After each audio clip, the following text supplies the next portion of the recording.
philosophy is not just about like trying to justify your own pre-existing beliefs. It's about trying to discover the truth. And if the truth is that you were not fasted on that day, you need to understand why. And this is actually where the journey of data is so helpful, because there's another hard accountability there.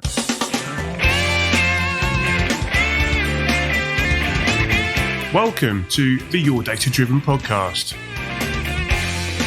If you like this podcast, be sure to visit our website at yourdatadriven.com for more useful help and advice on setting up your race car, mastering data analysis, and driving faster. Welcome to episode 44. Today, I'm delighted to welcome John Santiago to the show. Dr. John has a long history in motorsports as a participant and instructor. He's also a philosopher and has managed to blend his passion for teaching and motorsports into an amazing project called the Community Garage. We discuss how they are using motorsports to make learning more engaging and fun. We discuss how you can become a better learner in the process, learning to learn, if you like. This is a good one, so grab a pen, grab a coffee, sit back, and let's hear what John has to say. You may know that at the end of season 1, I wrote the Motorsports Playbook, a summary distilling the first 20 shows into nuggets of wisdom. I made the notes so that you don't have to. If you've not got it yet, go and grab yourself a copy from the website.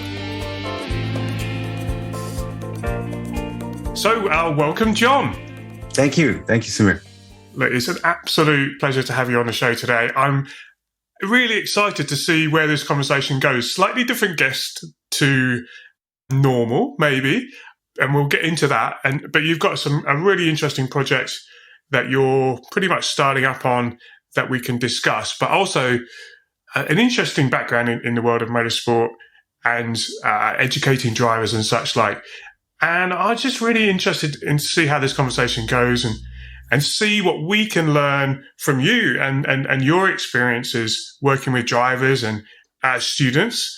And, you know, maybe there's one or two takeaways there that we can get coming out the other end and think, actually, you know, I can apply that. That's a slightly different way of looking at, you know, how we go racing or how we go performance driving or driving on the track, how we go on developing our skills. And so that's kind of what I'm thinking could be really interesting. How does that sound to you? That sounds great. Well, okay, let's get a bit of background on you then. Who are you, John? What's your background? What are you up to? What brings you here today?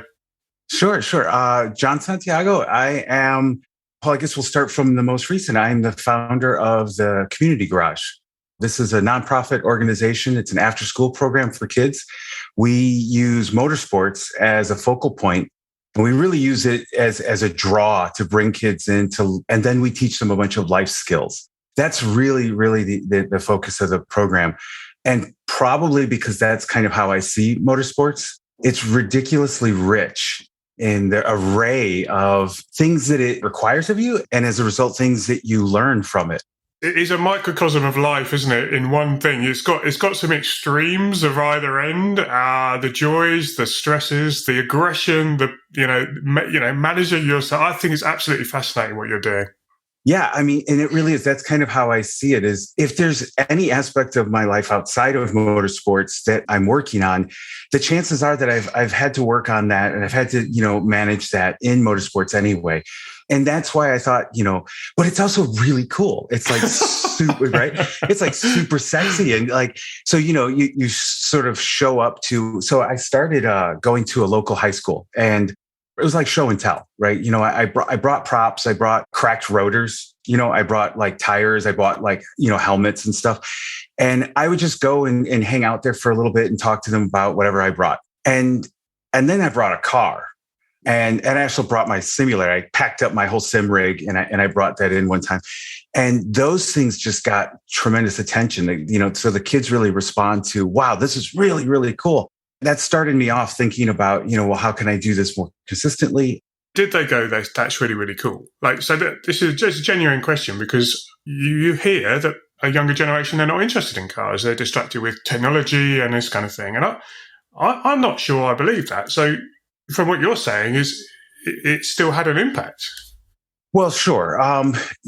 Part of me I'm hesitating just a little bit because I had a bit of I wouldn't call it a captive audience, but they were sort of a self-selected audience. This was this was after school at the shop, right? At the high school shop. So those kids were a little more minded, car focused. So they may have been a self-selected population.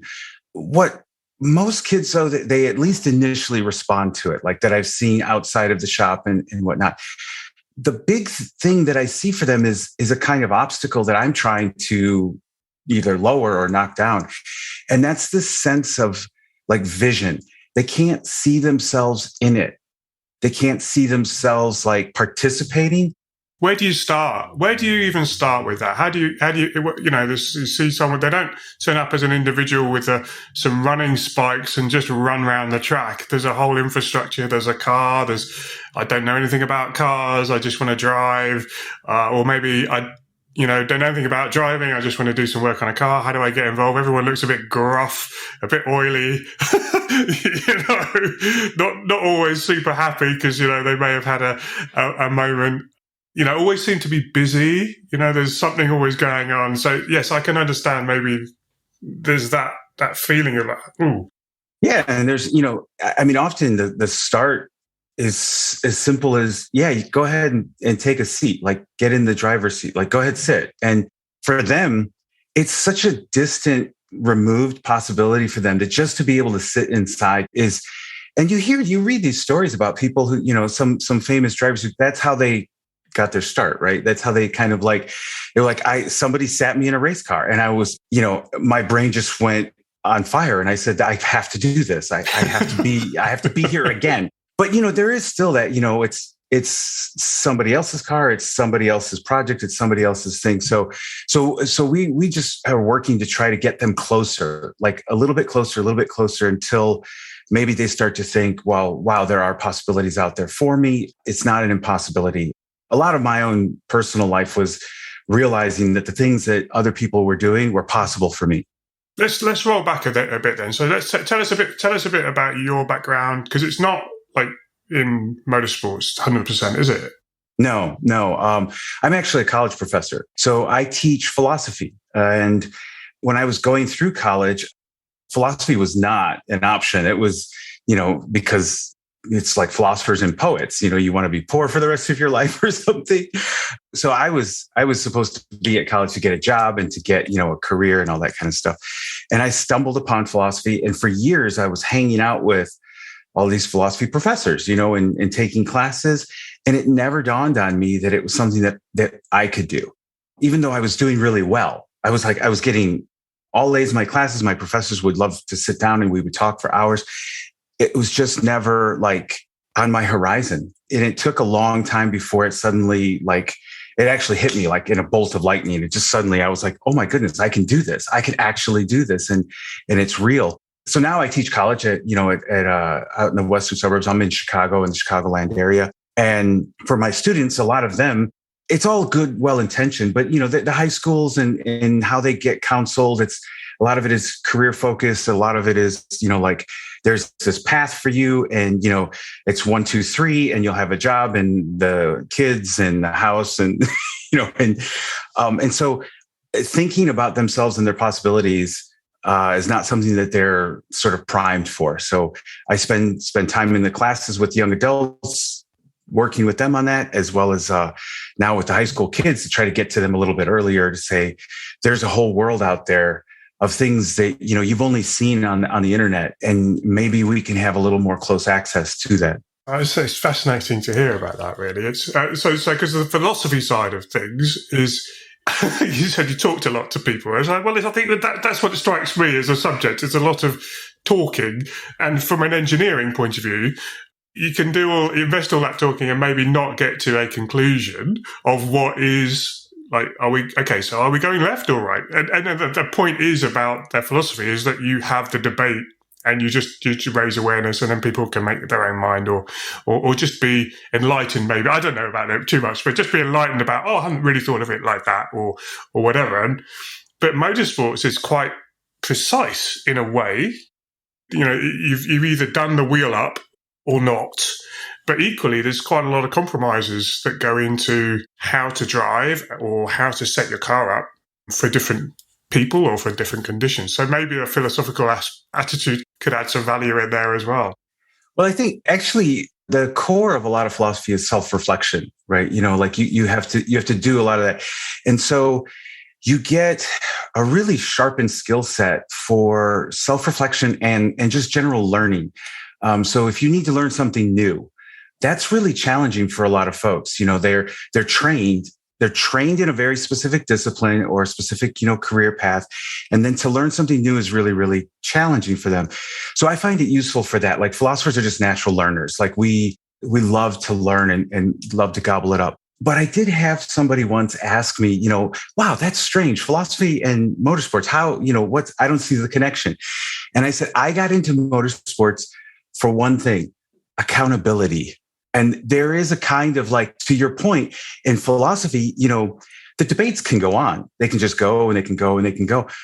When you're on the track, you are utterly accountable to the physical world, because you have traction or you don't. And you don't get to debate that. You have to be aware of it, right? And respond to it and understand it. But you're utterly accountable. And I actually really appreciate that. It is something that is a wonderful flip side to my background and my training. Is at some point the buck does stop somewhere, and hopefully it's not a wall. No, it's true, isn't it? I guess that's the essence of all racing, really. It's I do my talking on the track kind of thing. You've got your pit lane or paddock champion or the barroom champion. You're in the bar with your friends and you've had a few beers and it's like, yeah, I could beat you. You're rubbish. And just because they can talk about an argument doesn't mean that necessarily that translates into the real world of being on the track. So let's go and decide and have that sport piece to it. That's actually fascinating. Yeah, it's something I enjoy a lot about it. And it's also, you can believe something in your heart of hearts, right? I believe I'm faster than you. I believe I can beat you. But on this day, you weren't. And you have to be fully accountable to that. Then the question becomes, well, what do you do with that? And so the philosophy part helps, because you have to. Philosophy is not just about sort of like trying to justify your own pre-existing beliefs. It's about trying to sort of discover the truth. And if the truth is that you were not faster than so-and-so on that day, you need to understand why, right? And this is actually where like the journey of data is so helpful, because there's another hard accountability there. I was flat through that corner. No, you weren't. No, you weren't. And then the question becomes, why? Well, why weren't you? And that's the self-reflection, right? Because I looked at data sometimes and I can swear I see fear. I can, in the lines, you can tell when there's a driver that's afraid. I can tell when I was afraid, right? I'm looking at it, I'm like, and I'm standing in front of the computer yelling at myself, right? Like, why? Were you so afraid? Because I'm looking at another segment of the track. It's a bit of a curse, isn't it? Yeah, it's a curse for sure. When you can do it for yourself and look at your own data. I was doing it recently myself. The same. It's like, yeah, this is great that I can do this, but equally, like, why did I two hats? You're juggling two hats. But I agree. Yeah, you can see personality. You can see how people are feeling from squiggly lines on a screen. It's just, I never thought that would be the case, but certainly when you're doing driver analysis, it comes through loud and clear, particularly like something like the throttle trace or something. It just shows you like, how confident are you coming out of the corner? Are you on it, or are you hesitant, or are you, what are you doing there?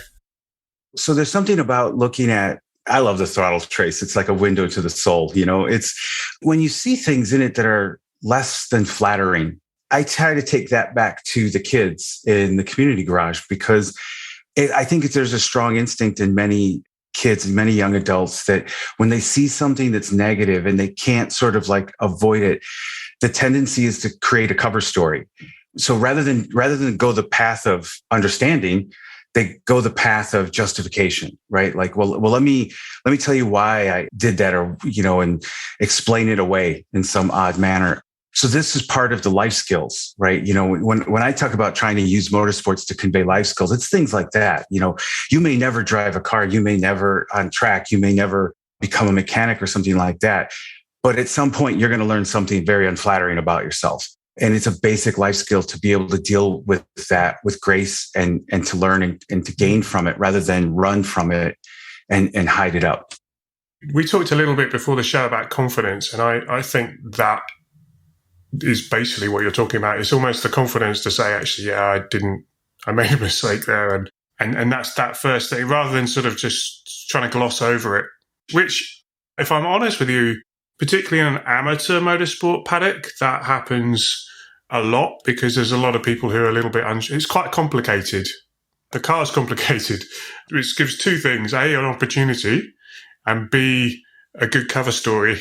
You know, the racing driver book of excuses, and then you've got the mechanic's book of excuses. You know, there's always a reason why something may or may not happen, and I find it personally something that I want to help people have the confidence just to say, actually, yeah, you got it wrong, but just don't do it twice. just and we're talking about systems. I was talking about systems recently. About it's not about it because I've done a lot of work in the world of Olympic and professional sports, and the serial winners are the ones who have built systems. You know, like I don't know if you're familiar with the cycling world with Team Sky and people like that, but and British cycling, where we went from kind of nowhere to beating everyone in the world at the big races through some of these philosophies about paying attention to detail and the 1% and marginal gains and this kind of thing. And it really is about just accepting, okay, that we could do slightly better here in this bit, and just building these systems around, well, this happened, this mistake happened. How do we create a system so that it's not going to happen again? And then the kind of results look after themselves. You'll get quicker. Your car will be more reliable and faster. So they're the kind of life skills maybe in your community garage that are transferable. I mean, that goes to anything in life, doesn't it? Not just a racing car.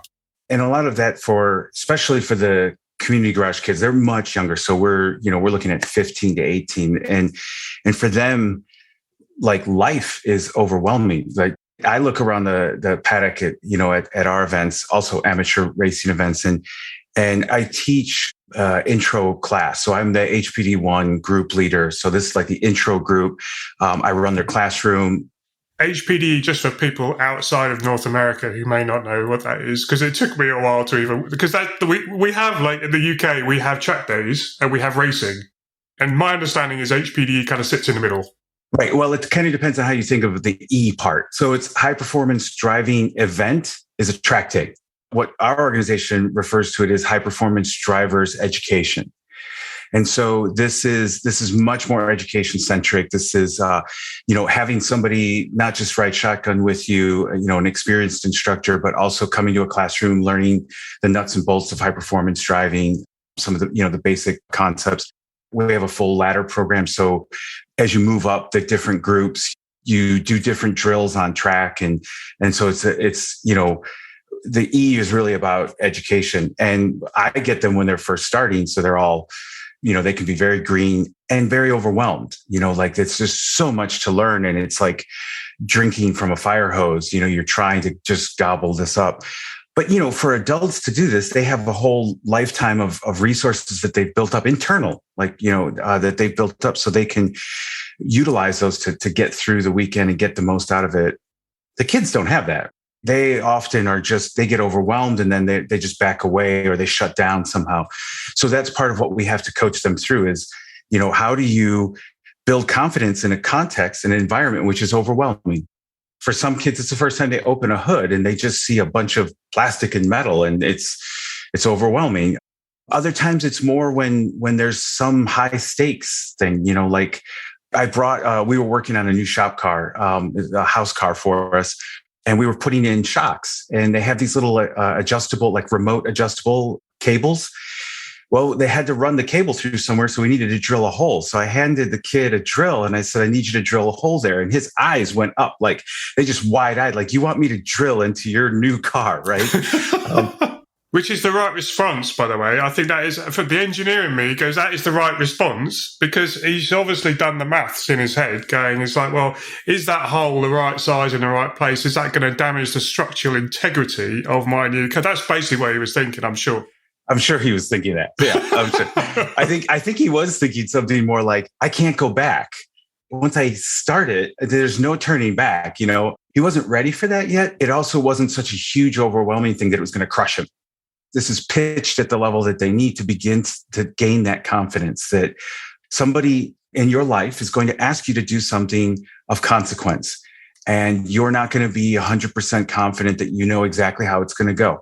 So how do you start dealing with that internally? And I think one of the best ways is to just build that up, to give kids increasingly those opportunities. They don't know it, but for many of them, it's going to be their kid. It's going to ask them to do, they're going to have to raise families. They're going to have to take care of loved ones, and there are high stakes involved, and you don't know how it's all going to kind of work out. And people who run from that kind of responsibility, there's a lot of people who do, a lot who get crushed by it. So we try to show them through motorsports that there are better responses, right? Than to just kind of go, no, let somebody else do it. It's kind of like it's a playground. There's a playground. My software friends would call it a sandbox kind of environment where it matters, but it doesn't matter. You can experiment and you can get repetitions in about being in this situation and then practicing and learning maybe what to do and what not to do. Absolutely. I mean, and I'm going to give it one last plug for philosophy. This is one of those self-reflective moments where it really matters that you recognize this is a learning opportunity, that you become a little bit better at seeing where are those soundbox moments, where are those playground moments. For my new drivers, so this is, with the adults, right? We talk to them about getting on track and being in a situation that they're bummed out about, right? Like they get into a train, right? It's a whole bunch of cars and, I can't go. Well, we're like, okay. I just want to drive, man. I just want to drive. I'm stuck behind this guy, or I'm stuck behind these three guys. It's like, okay, well, let's use this then. Let's drive offline, right? Let's think about, if this guy suddenly spun out, where's my emergency out? Have you been gobbling up and becoming more aware of that? You have the time now. You're not going at your, fullest pace, but can you see the sound box in that moment and can you gain something out of it? And that's just a lot of what we're trying to also help the kids with is like, yes, I know that you don't like your math teacher. I know that, your history teacher's bumming you out, right? But, can we recognize that over here, you learned how to deal with something and let's try to apply that a little bit over here. I think having the context of motorsport can make some of those subjects feel a lot more real. I think, say, the physics side of things or, the maths, certainly from my perspective, but also maybe the creative side, they want to look good as well, so how can you apply that to, it does encompass a whole range of different parts of people's interests. You can be involved in motorsport and not be an engineer and a driver. You can be in graphics and design, and you can be in marketing. You can be corporate entertainment. There's a whole world that revolves around the subject, which can be inspiring, I think.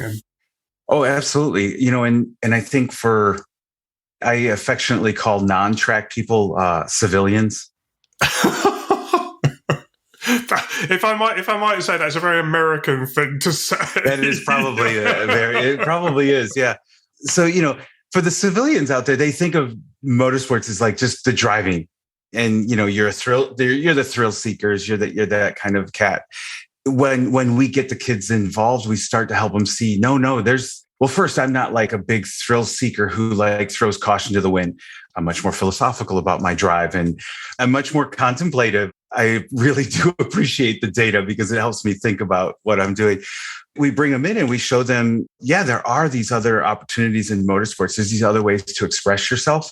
As I think a lot of cars in general, speaking of, like the American love affair with cars is really a lot about self-expression.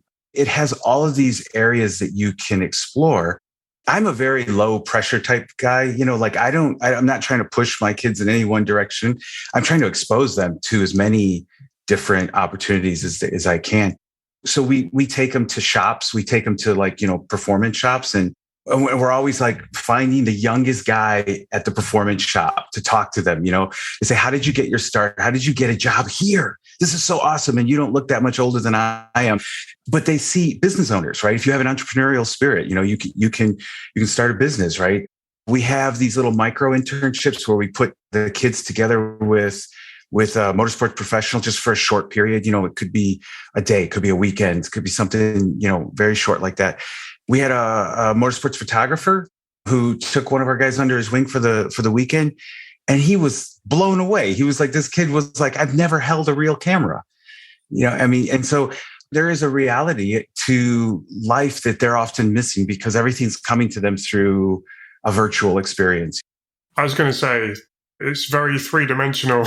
It's a very three-dimensional world, racing, isn't it? And certainly at the moment, there's noise and smells. And compared to the dominance of the screen, that is life, that is how it happens. Or the reset button, right? Like we were talking about iRacing and PlayStation, right? It's like, when you're just doing it on the screen and it's just, you can kind of like undo your errors on a whim. And then you go to a world in which you can't, right? That can be in itself overwhelming for many new drivers. And certainly for young kids, they're like, whoa, I don't know if I'm really ready for this. And in a certain sense, they're not, because none of us ever really are when we're doing something new. That's our job, right? That's the adult's job, is to help shepherd them through those experiences. Yeah, you mentioned the simulation. I had a lovely guy on the show called Aris, and he's the head of R&D or head of handling development for Assetto Corsa, obviously the iRacing competitors. And I was talking to him about, simulation and stuff like that. And he said what they were trying to do is make the game less predictable so that you're having to develop not only your ability to just sort of go around with all the settings the same, but you're having to adapt. You're learning some adaptability. So I'm doing it with my hands. No one can see this, but it's just increasing the your kind of bandwidth for dealing with situations where it's not exactly perfect. You don't just hit reset. You just have to learn to deal with that. And if you look at certainly some of the Formula One drivers, they're constantly dealing with imperfections. You can't quite see it always unless you're on board or whatever, but it's and how they're dealing with things that have gone slightly wrong through their driving, so that they're losing the minimum amount of time, through that mistake. It's kind of like there's several orders, like, so they're not just sort of giving up, as it were. It's a case of, right, okay, well, this has happened, so that means I now do this.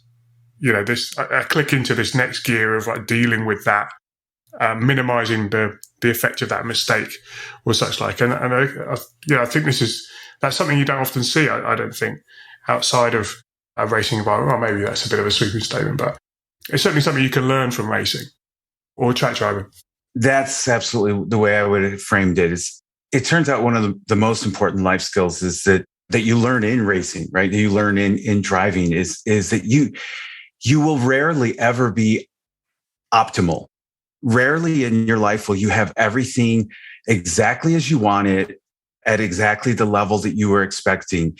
It's almost always things come up and life is sort of suboptimal in those ways, and you have to adapt to it. You still have to do your best in that situation.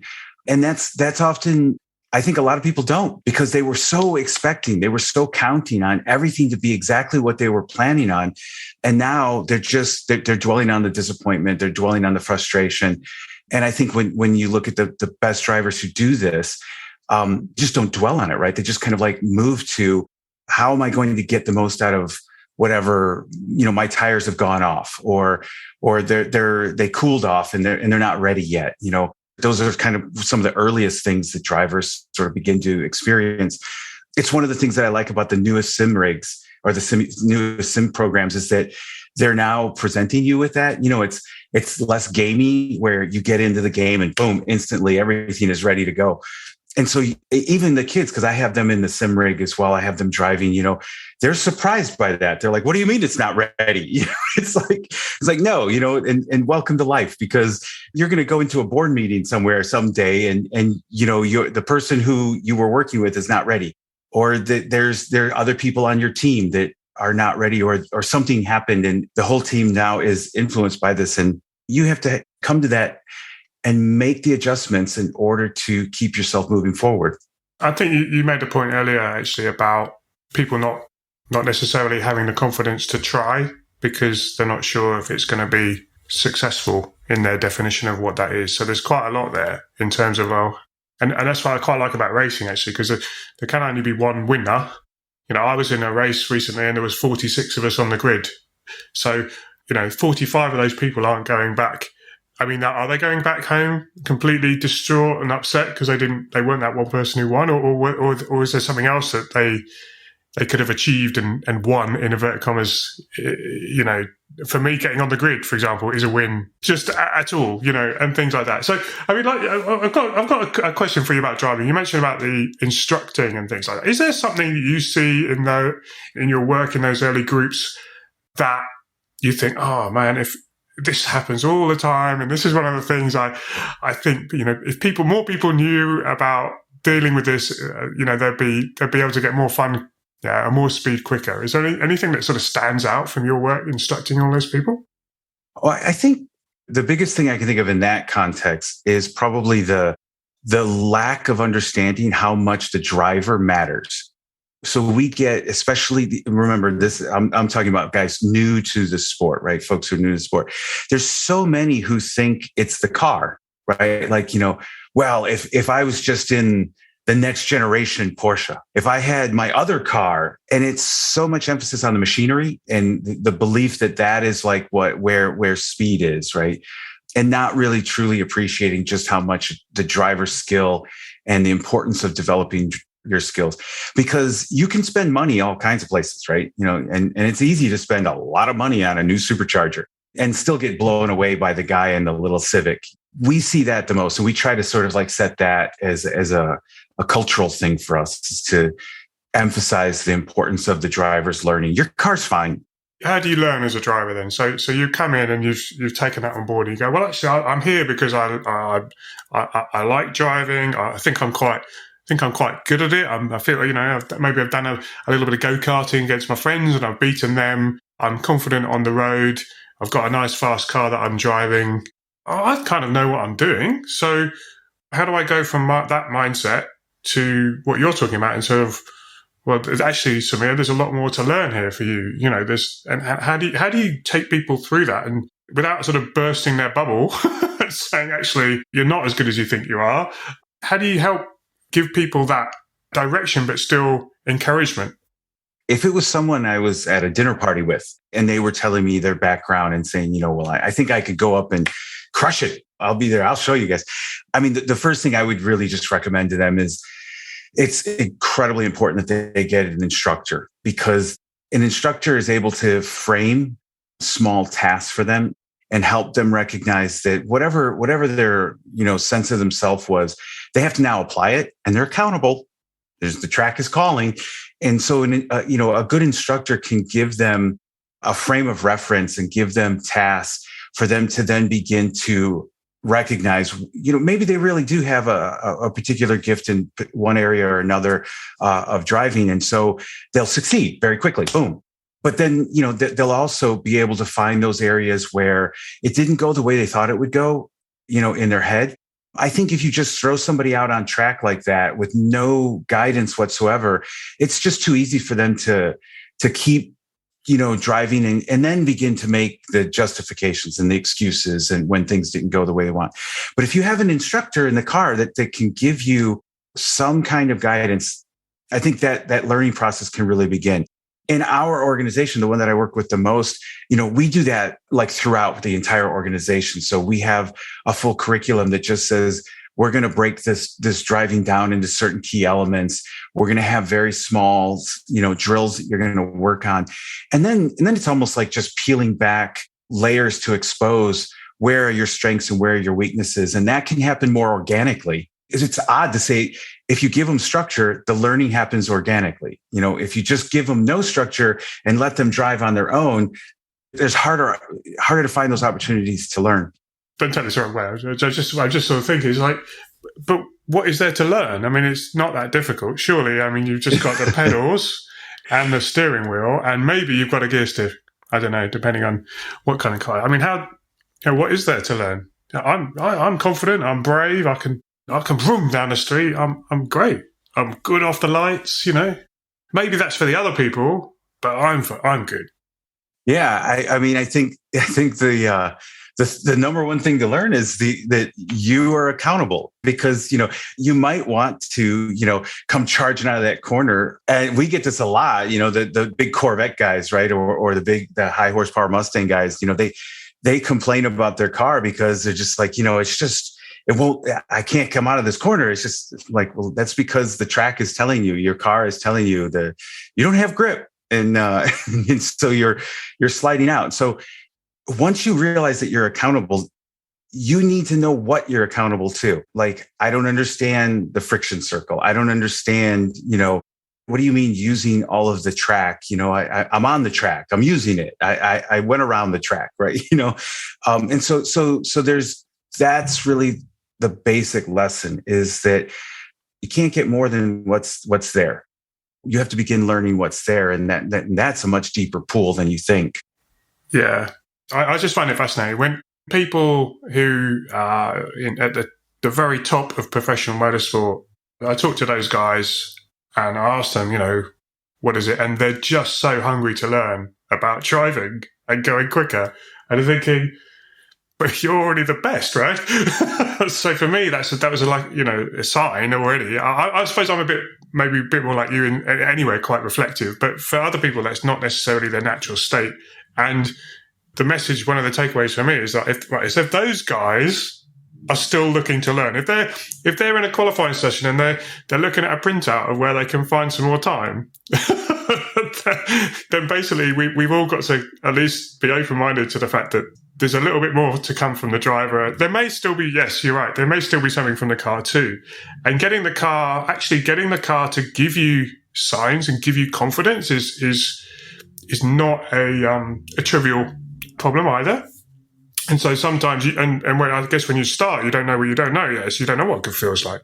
Do you help people with that? Do you demonstrate that, or do you take them out in a known quantity or a known car, or are you always in their vehicles or whatever? Or can you have a feel for, try and help them experience that feeling of what it is they're doing? Because in the classroom, it's kind of, oh yeah, that seems to make sense. But then, as we've talked about already, it's a 3D real world kind of environment, sounds and smells and speed. So what does it actually feel like to go fast? So we think, one of the best learning opportunities is to get the student in a car with the instructor. And yes, we do. Now, with a large group, logistically, it's difficult to do this on a really, really consistent basis. But as much as possible, we encourage it. We recommend it. I mean, I've done right seat instruction a lot, and you tell them, use all of the track, you explain it, you draw it out on a map, you do all this kind of stuff. And in their mind, they could swear they're using all the track until they actually see it. And so getting them out, taking them out and showing them, just demonstrating to them the smoothness. When we talk about being smooth, when we, all of that is like, they're suddenly like, oh, that's what you meant. Now I can work towards that, and I can start to feel that, in my own car. But that's hugely, hugely helpful, I think. There's no real replacement for that, right? It's like to get them out. Sometimes my students are like, I'm going to miss class because is it okay if I miss class? I'm like, are you kidding me? Please go take that ride. That is going to be hugely instructive. And that's all we want for you is for you to learn. So. Yeah. I think that's the thing. You're creating an environment there where people have got an opportunity to taste what it is. I mean, just to give you some flavor of what it's like here in the UK, we've got track days, which basically mean you go and you take your car and you drive around on your own. They do offer instruction, but it's not in no way obligatory. And you don't know who you're going to get. And it's not based on a curriculum or anything. Or you can go and take your license test and they give you a race license and you go racing. They don't just sort of give these things away, but at the same time, there's no formal education you have to go through or anything like that. So it's often, having done this and spoken to a few people now, I do feel it's maybe a little bit of a missed opportunity. Because I think it's not all about racing as well. It's about the art and skill of driving. And I think racing, to be at the front in some championships and stuff, you have to be very, very good. But just the art of driving on its own is a thrill. I was talking to a good friend of mine who's a very good driver, actually, but he's never been on track. We're going to arrange it. He's just bought a nice car. So we're going to go and arrange one of these track day events. But I'm going to coach him and stuff. He was talking to me about just the thrill of doing some crazy speed that you couldn't even imagine doing on the normal road around the track. Because we were at a race event, and I was like, oh yeah, I suppose we were going that fast. And it's one of those things, it's like, I'm just focusing, because I'm a race driver hat on, I'm just focusing on the performance of the driver, yeah? So either my performance or whoever it was I was looking after, was like, we were just looking at the sport aspect of it. And the fact that we were going around in a race car like really quickly was almost like immaterial. Almost I sort of forgot. It's like, oh, actually, yeah, we are doing 120 miles an hour at that point. It's like, that is quite fast compared to like, that like regular driving. And it's just like, yeah, I hadn't even thought of it like that. That's brilliant. Yeah, we have to explore that a bit more. And I think that's what you're talking about, isn't it? That sort of just that whole assault from the beginning. And that's part of, because we know that not all of our drivers are going to become racers, and that's fine. But for those who aren't going to go into the competition side, there's still tremendous joy in driving. And so the line that we're often pitching is really just, if you really want to love driving, then you need to learn more. You'll enjoy this much more the more you learn about yourself and the more you learn about your car. Opens up a much broader range of enjoyment when you are learning and hopefully getting that instruction. I've got two questions for you. I've got have you got any tips for learning that we could take away? So actually, a lot of people struggle with this kind of thing, and it could be something to do with a learning style or something like that. Do you maybe, I don't know if that's a thing or not. And the other thing was just that you've mentioned instructing and I've mentioned coaching, and I'd just be interested in your opinion on if you think there's a difference and what those two roles would be if there is. Yeah. So I guess for learning, in many sports, you'll hear people say something like, never underestimate the importance of the basics. And so in driving, for our drivers, probably your eyes and how you use your eyes. It's one of the very first things that an instructor will tell you is, look up, look up, right? Look up. Yeah. But then that lays a nice foundation, because you should look up. But there's so much more that you can get into with how you use your eyes and the efficiency of using your eyes. So it's the basics, but the basics can get highly refined. So is that sort of where you look, where your vision is as you're, say, approaching a corner, and how you transition from looking at, say, marker boards and references for when you're going to come off the throttle and things like that and turn in, or is it for line or apexes or this kind of thing? So is that what you mean? Or so when we were in the class, we sort of joked that the civilians, if you talk about civilians, you ask them about vision.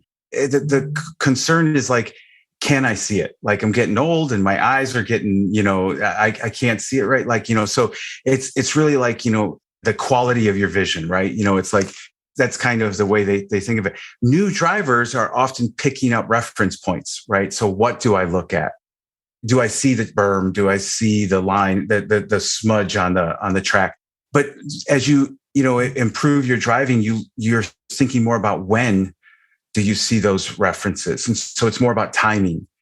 So do you see what you need to see before your input? Do you see the apex before you turn the steering wheel?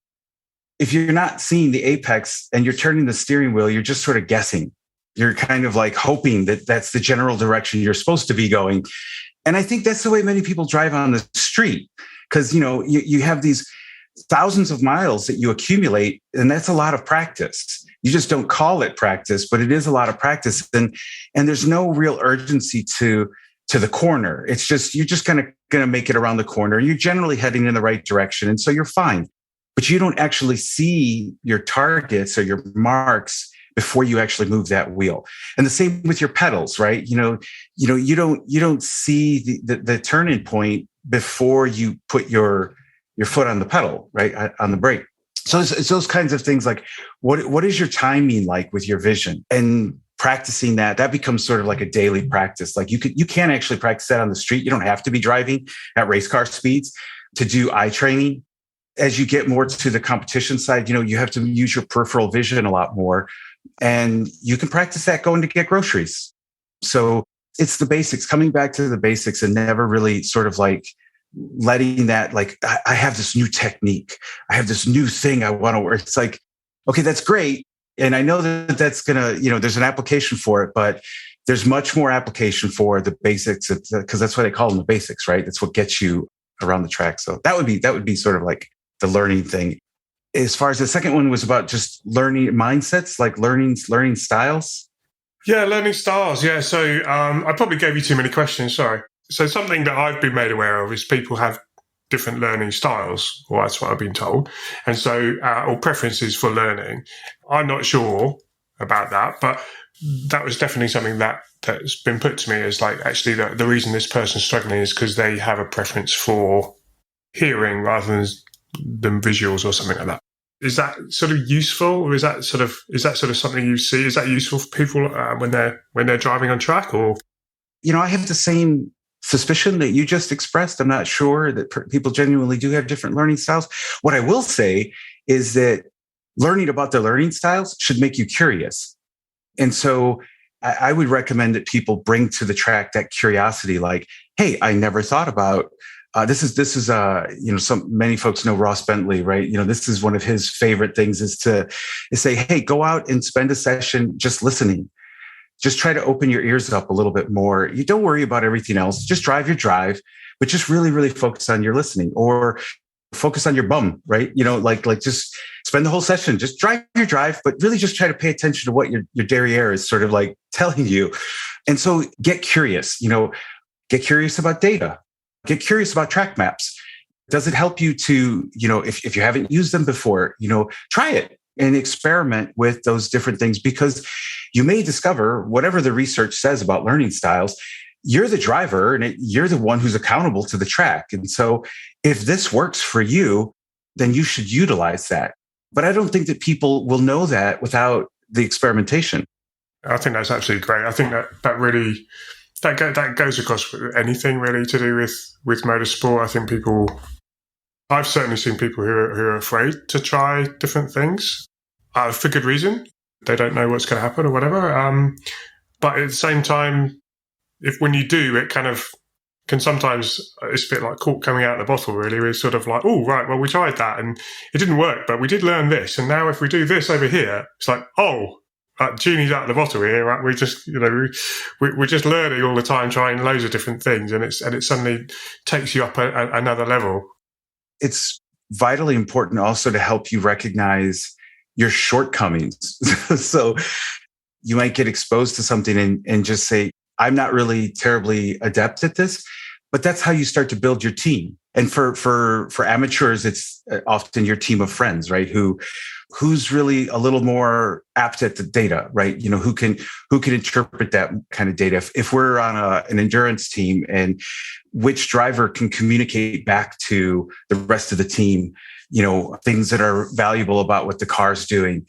But you don't come out of the womb knowing these things, right? You really have to, you got to try it. Yeah. John, I've just looked at the time. Oh my goodness. Where's the time gone? I'm loving this conversation. Have you got one last thing just to leave us with? Tell us where we can find the community garage online. Tell us maybe there are one or two things that you think, actually, what, if more people thought like this maybe in other parts of the world as well, we could really, start to grow motorsport in a slightly different way than's been thought of before in that sort of community aspect. Sure. We can find us at thecommunitygarage.org. You can contact me directly at Dr. John at thecommunitygarage.org. Dr. John, love that. Yes, that's the students and the kids call me Dr. John. So there's a wonderful New Orleans musician that goes by that name too. So here's, I guess, the takeaway, right? I started the community garage because I didn't have a lot of resources when I was a kid. When you listen to a lot of the great drivers and stuff, they talk about having that uncle or having that, their dad or, grandpa or that crazy guy down the street who had the cool cars in his garage. I would say, those of us who've been at this for a while, we're in that senior position, right? And if you can just show a kid your car, there are high schools all over the world, right? There's places where these kids that, they're there, do a little show and tell. There's a lot of kids who would get inspired in their own future, even if it's not in motorsports. If you just spend a little bit of time with them, if you just show them that the most important thing that someone can learn is that they're worth your time. So if you can just give them 10 minutes and just say it was worth it, I think that would go a long way to getting more folks to grow in the sport, but also just more folks to, feel like there are options that are better options out there than just what everybody else is doing, better options out there than what some, negative influences are pulling them towards. So. Yeah, I think that's a lovely way to summarize. The influences that we get now are magnified maybe a little bit, and so some of the other opportunities in life don't get the same coverage and experience as perhaps you've experienced in your life and others listening maybe. So yeah, I think it's wonderful to share your passion of motorsport and to try and fold that into, actually, guys, to be able to do this, you have to learn some stuff, but it's actually quite cool and it's quite fun. And there's all these other life skills that go around it because we're a team and we're trying to do something, and it's a project and it's going to go wrong and it's quite technical. So we're going to have to do some maths, or we're going to have to know what we're doing, but at the end of it, it can be really satisfying and a lot of fun. Enormously satisfying and fun. Yeah. Look, thank you, John. It's been a real pleasure to have you on, and I just wish you every success. Thank you, Samir. I appreciate that. What an inspiring story that is. John has managed to find yet another angle for ways in which motorsport can contribute back to society, whilst at the same time keeping all the fun and excitement that we feel with our motorsports. I very much hope you've learned as much as I did today, and I hope you'll join me in wishing John all the very best for the Community Garage project in the future. You may know that at the end of Season 1, I wrote the Motorsports Playbook, a summary distilling the first 20 shows into nuggets of wisdom. I made the notes so that you don't have to. If you've not got it yet, go and grab yourself a copy from the website. If you like this episode, be sure to subscribe to the podcast and visit us at yourdatadriven.com.